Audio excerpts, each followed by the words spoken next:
Chapter 6. And it came to pass on the second Sabbath after the first, that he went through the cornfields, and his disciples plucked the ears of corn, and did eat, rubbing them in their hands. And certain of the Pharisees said unto them, Why do ye that which is not lawful to do on the Sabbath days? And Jesus answering them said, Have ye not read so much as this, what David did, when himself was an hungered, and they which were with him? How he went into the house of God, and did take and eat the shewbread, and gave also to them that were with him, which it is not lawful to eat but for the priests alone. And he said unto them, That the Son of Man is Lord also of the Sabbath. And it came to pass also on another Sabbath, that he entered into the synagogue and taught, and there was a man whose right hand was withered. And the scribes and Pharisees watched him, whether he would heal on the Sabbath day, that they might find an accusation against him. But he knew their thoughts, and said to the man which had the withered hand, Rise up, and stand forth in the midst. And he arose, and stood forth. Then said Jesus unto them, I will ask you one thing. Is it lawful on the Sabbath days to do good, or to do evil, to save life, or to destroy it? And looking round about upon them all, he said unto the man, Stretch forth thy hand. And he did so, and his hand was restored whole as the other, and they were filled with madness, and communed one with another what they might do to Jesus. And it came to pass in those days that he went out into a mountain to pray, and continued all night in prayer to God.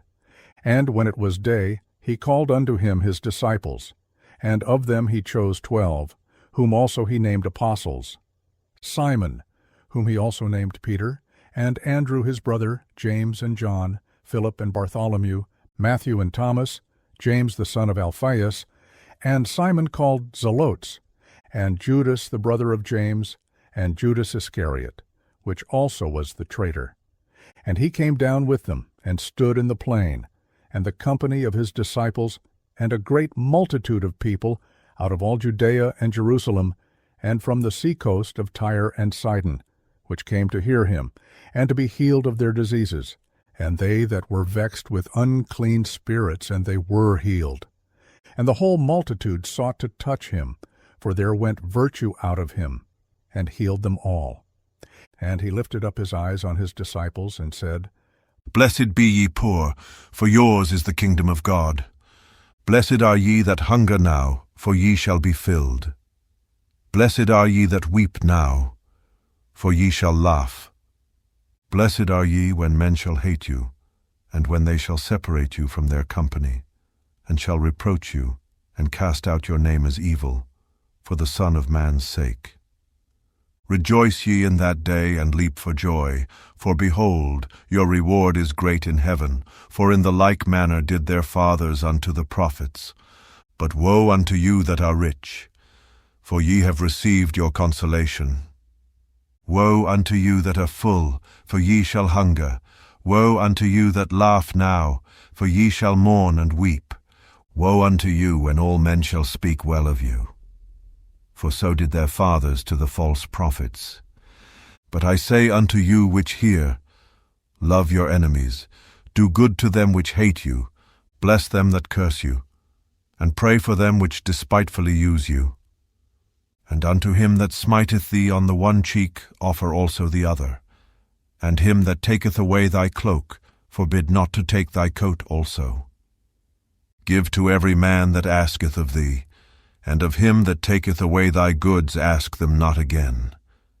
And as ye would that men should do to you, do ye also to them likewise. For if ye love them which love you, what thank have ye? For sinners also love those that love them. And if ye do good to them which do good to you, what thank have ye? For sinners also do even the same. And if ye lend to them of whom ye hope to receive, what thank have ye? For sinners also lend to sinners, to receive as much again. But love ye your enemies, and do good, and lend, hoping for nothing again, and your reward shall be great, and ye shall be the children of the highest. For he is kind unto the unthankful, and to the evil. Be ye therefore merciful, as your Father also is merciful. Judge not, and ye shall not be judged. Condemn not, and ye shall not be condemned. Forgive, and ye shall be forgiven. Give, and it shall be given unto you. Good measure, pressed down, and shaken together, and running over, shall men give into your bosom. For with the same measure that ye mete withal, it shall be measured to you again.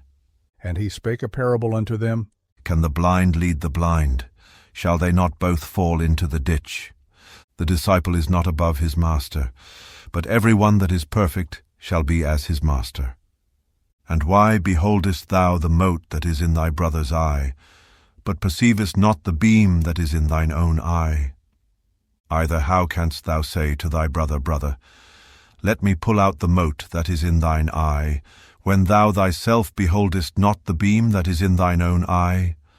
Thou hypocrite, cast out first the beam out of thine own eye, and then shalt thou see clearly to pull out the mote that is in thy brother's eye. For a good tree bringeth not forth corrupt fruit, neither doth a corrupt tree bring forth good fruit. For every tree is known by his own fruit. For of thorns men do not gather figs, nor of a bramble bush gather they grapes. A good man out of the good treasure of his heart bringeth forth that which is good, and an evil man out of the evil treasure of his heart bringeth forth that which is evil. For of the abundance of the heart his mouth speaketh. And why call ye me, Lord, Lord, and do not the things which I say? Whosoever cometh to me, and heareth my sayings, and doeth them, I will show you to whom he is like. He is like a man which built an house, and digged deep, and laid the foundation on a rock. And when the flood arose, the stream beat vehemently upon that house, and could not shake it, for it was founded upon a rock. But he that heareth, and doeth not, is like a man that without a foundation built an house upon the earth, against which the stream did beat vehemently, and immediately it fell, and the ruin of that house was great.